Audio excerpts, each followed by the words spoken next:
Welcome back to Stocklabs for another market recap. We are kind of getting to the tail end of October here. We just passed option expiration week, and it was a pretty rough 4 or 5 days for the market this past week. So, coming in, I was sort of expecting some bullish type action for the week. It looked like market was building some momentum and was going to try and press a little bit, but you know, more or less from Monday on, went down for 4 sessions straight. Ended up giving back, I think, just about all the gains that had been made the last couple weeks. So really nasty stuff. We're kind of down into the bottom end of a range. I think small caps went out the bottom of it already. Yeah, it was just pretty gross overall. For the week, we had the Dow down 1.6%, IWM was down 2.2%, S&P was down 2.3%, and the Qs were down 2.9%, with the bond market taking an absolute beating, down 5% for the week. So bond market right now has become really problematic. Not for any particular reason other than, the yields keep going up, and it has investors extremely scared and skittish. Like every tick up, 10-year crosses 5%, it goes to, 5.03 or 5.05. NASDAQ drops 100 points instantly. It's like, it's just all the asset markets are fixated on on these bond yields right now. So there's not really anything to be done about that. So yeah, gold was up, had a nice week, 2.7% to the upside. This follows, this is the second week of pretty bullish action for gold. General risk off type stuff. And yeah, if we look at our leadership stocks for the past week, all red. Tesla got hit hard, down 15%. Nvidia down another 9%. Amazon down 3.5%. Apple down 3.3%. Meta down 1.9%. Google down 1.25%. And Microsoft down 0.25%, basically flat. So some of these guys are reporting earnings this coming week. I think it's Microsoft and Google first on Tuesday. And then Facebook, Meta will be on, I think, Wednesday or Thursday.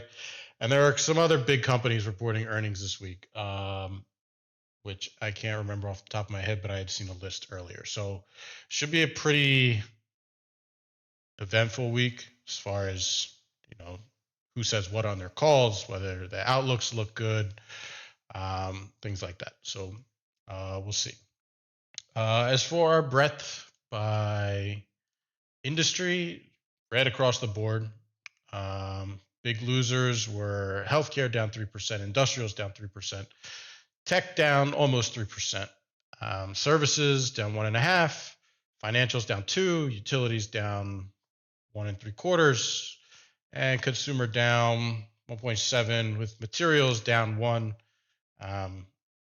Yeah, just pretty nasty overall. Subsector wise, not a single thing was up over 5%. Even the precious metal type stocks and those sorts of sectors, the risk off sectors, weren't up that much. On the downside, we had quite a few, even though there's only really 10 or 12 that are down over 5%. There were some big losers. EVs, big losers, another tangentially related EV sector, down 12%. Solar, it's kind of like spec tech, down 7%. Cannabis, mentioned this before, always a loser, down 7%. These sorts of things. So yeah, really nasty stuff from a breadth perspective. Mostly total liquidation in the market this week. From beginning to end, wasn't even any real back and forth action. So if we look at our breadth by market cap. We've got 1 to 5 billion cap stocks down 1.8%. 5 to 10 billion down 1.9%. 10 to 50 billion down 2.8. 50 to 100 billion down 2, a little more than 2. And Terra Caps 100 billion plus down 1.6. So kind of better than the Terra Cap tech stocks, but still pretty bad overall. Netflix did have the big beat. You see the top of the list here. Netflix had the big beat on earnings, and I think they're doing some price raises and stuff like that. So there's a big squeeze there. Back over 400 from down around, I think, I don't know what it was, 340, 350, from somewhere down there. It was a big ramp. As far as intelligence for this coming week, okay, we've got silver bullish, China bullish, coin bullish. Not familiar with this semiconductor ETF, but it's a semiconductor ETF bullish. Renaissance IPO ETF bullish. Natty Gas, short Natty Gas is bullish, so bearish Natty Gas. LABU Biotech bullish. Cloud Computing bullish. Okay, Soxol is the kind of more popular semiconductor ETF that's bullish.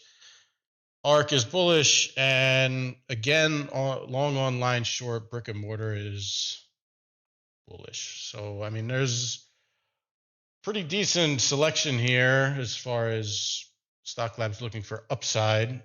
If we invert this to check the downside, there's not a whole lot getting picked out here. Drip is bearish, so that should be bullish for oil and gas, explorers, those sorts of things.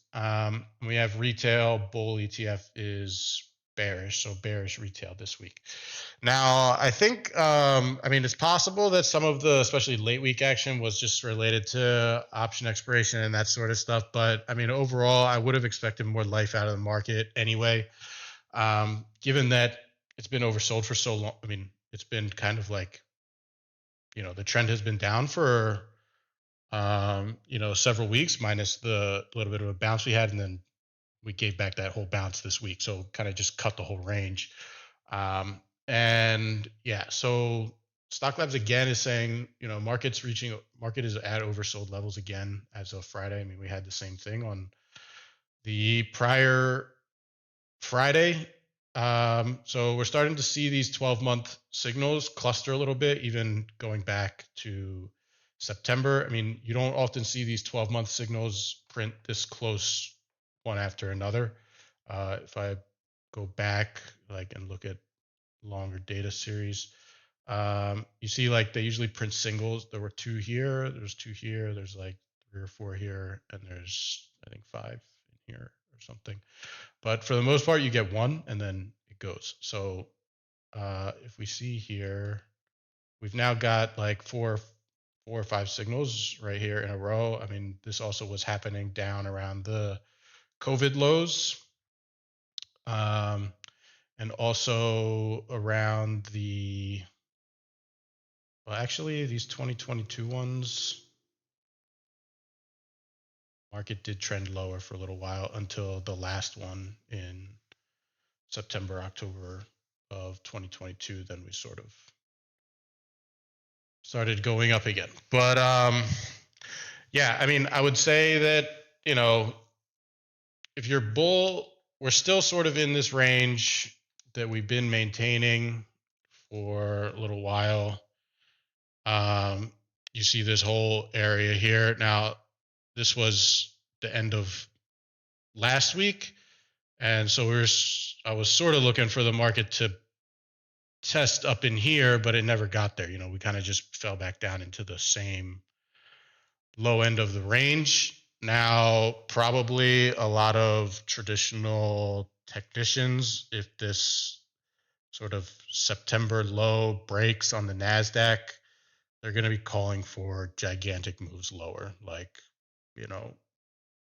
down around here, like 300 or something like that, which is like, another 10 or 15% lower on the NASDAQ from here. So, yeah, I mean, I would expect this to hold. At least it's not going to give it up, before a lot of the big tech earnings. I mean, if the big tech earnings come in terrible, then yeah, it's kind of like bombs away. But, for the most part, the companies seem to be doing pretty well, minus, you have all the fears, like I mentioned, around the interest rates and this sort of stuff. But I mean, the gigantic tech companies are sort of immune from that because they aren't really tapping funding markets and things like that often. So they're not really under any stress to raise debt or anything like that.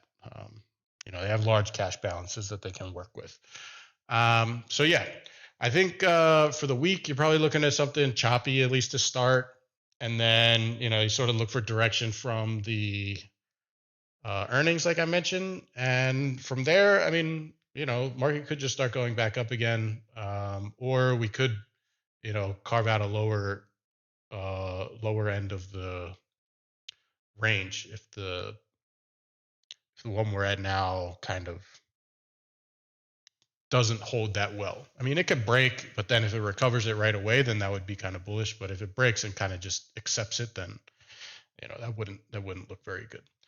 So yeah, I mean, it should be a pretty exciting week. Watching all the events, and be back next week, see how it went. So good luck out there, and I'll talk to you later. Bye.